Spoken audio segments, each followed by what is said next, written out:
नमस्कार शेतकरी मित्रांनो, हे आहे आपले श्रीरामपूरचे बस स्टँड। हा आहे नेवासा रोड।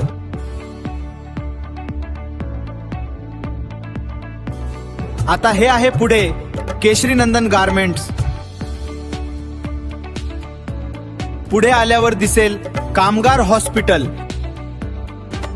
बऱ्याच शेतकरी बांधवांना आपल्या श्रीरामपूर बागायतदार शाखेचा पत्ता माहित नाही।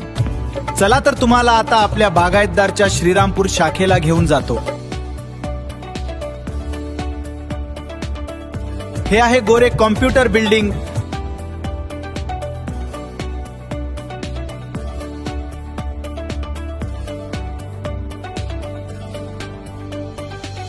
आता ही आहे आपल्या श्रीरामपूरच्या कांदा मार्केटची शान।